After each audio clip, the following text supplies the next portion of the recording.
Serena Avery learned 3 things on the same cold November night. The first was that she was going to have a baby.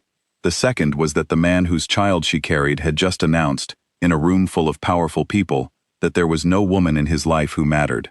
The third was that she was completely alone, and that the only person who could protect the life growing inside her was herself. She did not cry on the train. She had promised herself that much. She watched the dark countryside move past the window, held the folded paper in her coat pocket without taking it out, and made quiet decisions the way a person does when they have no other choice. She would not go back. She would not tell him. She would find somewhere small and safe and far enough away, and she would build something there, even if she had to build it entirely alone. That was 7 years ago. The town she chose was called Marne, and it sat on the northern coast where the wind came in off the sea and smelled like salt and cold stone. It was small enough that everybody knew her name, and quiet enough that nobody asked too many questions. She found a job at the local clinic, then trained as a nurse when Luca was 2. She rented a narrow house with a yellow door and a garden just big enough for a vegetable patch and a swing set. She planted things. She learned to fix the leaking tap herself. She learned to sleep lightly, because children wake in the night, and she learned what it felt like to be the only person in the world who would come when someone called. Luca was 7 now, and he was the kind of child who made strangers stop and smile without knowing why. He had dark hair like his mother, and a quiet confidence that seemed too large for his small body. He asked excellent questions. He remembered everything. He was kind to animals in the specific and careful way that meant he actually felt something when he looked at them, not just performed it. And he had his father's eyes. Serena had known it from the moment he was born, that pale, silver gray, like early morning light on water. She had looked at his face in the hospital and felt 2 things at the same time: a love so complete it rearranged everything inside her, and a grief she was not allowed to show. She had pressed her lips to his forehead and decided, then and there, that she would never let him feel the weight of what she carried. Whatever she had lost, he would not lose it too. She kept that promise for 7 years. She answered his questions honestly, or as honestly as she could. His father was someone she had known a long time ago. They had not stayed together. He was not a bad person, just someone who belonged to a different world. She kept her voice steady when she said these things. She watched his face for damage, and found, each time, only acceptance. Children are more resilient than we think, until they are not. And Serena knew the deadline was approaching. He was getting older. The questions were getting sharper. And other things were happening that she could not explain away. Luca healed from scrapes overnight. A cut that should have taken a week to close was gone by morning. He ran faster than the other children, not by a little, but by enough that his teacher had mentioned it twice. And last winter, when a large dog had cornered a smaller child near the park gate, Luca had walked directly toward it, 7 years old and slight, and the dog had gone still, completely still. And then it had lowered its head and stepped back. The teacher who saw it called it remarkable. Serena called it a sign she had been expecting and dreading in equal measure. She began saving more carefully. She researched other towns, further north, somewhere they could disappear again. She told herself it was practical. She told herself she was being a good mother. She did not let herself think about the fact that you cannot outrun blood. The photograph was taken on a Tuesday. It was a school picture day, the kind with the blue background and the faint smell of hairspray in the gymnasium. Luca had worn his green jumper and smiled his real smile. Not the performed one children do for cameras, but the open, genuine one. It was a good photograph. His teacher had uploaded it to the school parents group online, one picture among 32 others, captioned with names. Serena did not know which parent shared it further, or why. She did not know that a man employed by a very old and very private institution had a task that had run for years without result: find any child who carried a rare genetic marker that showed only in the eyes. She did not know that when that man saw the picture on a public sharing page 3 steps removed from the original post, he had gone very still at his desk and then reached for his phone. She found out 10 days later. It was her sister Ria who called, at 10:30 on a Thursday night, while Serena was finishing a chart at the clinic. Ria's voice was the voice she used when she was frightened, but trying not to sound it. "There are 3 cars outside your house," she said. "Dark ones. And men standing on the pavement. They have not knocked yet. Serena was already reaching for her coat. She drove home in 11 minutes, which was faster than the route allowed. She was building a speech in her head the entire way, practical and firm, the kind that does not leave room for argument. She had plans. She had always had plans. She would gather Luca, and they would go out the back, and she would handle whatever this was, from a position of her own choosing. She parked in the street and got out of the car. She did not make it to the front door. He was standing in the garden. Not the men by the cars, not officials with papers, but him, alone, standing among her vegetable beds in a coat that was too fine for the coastal wind, looking at the yellow door as though it had told him something he was still working out. He was exactly as she remembered him, and completely different at the same time, the way people are when you have kept them as a memory for so long that the real version surprises you. Dorian Valdrris turned when he heard her footsteps, and for a moment, neither of them said anything. 7 years is a long time. It is long enough to build a life.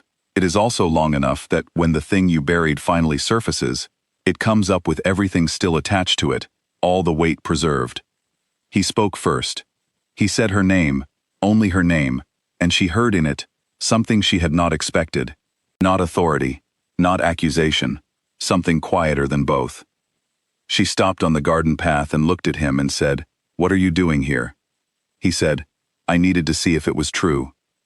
She felt the cold of the night more sharply than before. She said, "Who told you?" He said, "It doesn't matter." And then, more carefully, "I should have found you years ago. I looked, twice, and then I stopped, and I have regretted it every day since." She had prepared for many versions of this conversation. She had not prepared for that. The words she had held back for 7 years came out not as an explosion, but as something more controlled, and therefore more devastating. She told him what she had heard that night, standing in the hallway of his estate, listening to him address his court. She told him what it had felt like to be erased from the account of his own life. She told him what she had decided on the train, and why, and what it had cost her, the specific and unglamorous cost of it, the 2 jobs in the early years, the nights she could not sleep because she was afraid of what was coming, the questions she answered alone because there was no one to answer them with her. He listened. He did not interrupt. He did not defend himself or explain it away. He stood in her cold garden with his hands at his sides, and he listened to all of it, and she understood from the look on his face that he was letting it be exactly as bad as it was, not managing it. When she finished, he said, the ceremony she had heard announced never happened. The woman refused, a year later. He had looked for Serena twice in that first year, and found nothing, and he had not pushed further, because he had told himself she had chosen to go. He had told himself this because the alternative, that she had needed him and he had not been there, was something he did not know how to hold. He said, "I am not asking you to forgive me tonight. I am asking you to let me know him." She opened her mouth to answer. From the doorway of the house, small and rumpled with sleep, Luca appeared. He had woken from a dream, or from the sound of voices, or from something else entirely that she could not explain. He stood in the yellow doorway in his pajamas, looking out at the garden with calm, serious eyes. He looked at Dorian for a long moment. Then he said, "Mum, who is that man? He has my eyes." No one moved. Dorian made a sound, very quiet, that Serena had never heard from him before. She looked at his face and saw something she had not seen there 7 years ago. He was undone. Not performing it, not managing it. Simply undone by a small boy in a doorway stating a plain and obvious fact. She walked to the step and crouched down to Luca's level. She said, "Yes, he does." And then, because she had always promised herself honesty, "This is someone I knew a long time ago. His name is Dorian. You have not met him before, but he wanted to come and say hello." Luca considered this the way he considered most things, thoroughly and without rush. Then he looked at Dorian and said, "Hello, Dorian." Dorian said, "Hello, Luca," quietly, like the name was something he was careful with. That was the beginning. Dorian did not arrive with claims or demands, or the weight of his position pressing everything flat. He came the next morning, alone, and stood at the yellow door, and asked Serena if he could take Luca for a walk along the cliffs if she would come too. She said yes, because Luca had already appeared behind her with his coat in his hands, clearly ready. The weeks that followed were not easy, but they were real. Dorian booked a room at the inn on the high street, and he stayed. He did not bring the people in dark cars. He did not summon anything or command anything. He showed up every day with nothing but patience, which was, Serena knew, the only currency that mattered now. He and Luca found each other in the way that people do when they are both honestly curious. They talked about everything and nothing, the way you do on long walks. Luca asked why the sea was never the same color 2 days in a row. Dorian said he didn't know, and they spent 20 minutes working out a theory together. Luca asked if Dorian had any pets. Dorian said he had a very old dog at home who slept too much. Luca said he thought that was fine because older beings needed more rest. One afternoon, sitting on the cliff above the town, while Serena watched from a few feet away, Luca looked at Dorian and asked the question she had known was coming since the beginning. He said, "Did you know about me before?" Dorian looked at him directly, the way adults rarely do with children. He said, "No, I did not know you existed until recently, and I am sorry for that, because I would have wanted to know." Luca thought about this. He said, "Is that why you came?"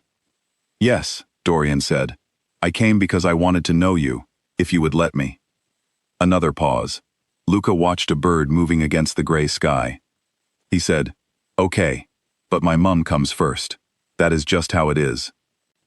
Dorian said, "That is exactly how it should be." Serena, sitting 3 steps behind them looking out at the water, said nothing, but she pressed her lips together and looked at the horizon for a while. She did not fall back into anything quickly. She was not that kind of person, and this was not that kind of story. What happened instead was slower and more durable. She watched the man she had known become a different version of himself in the presence of their son, more patient, more careful, more willing to be wrong. She noticed when he deferred to her without being asked. She noticed when he showed up in the rain and did not mention it.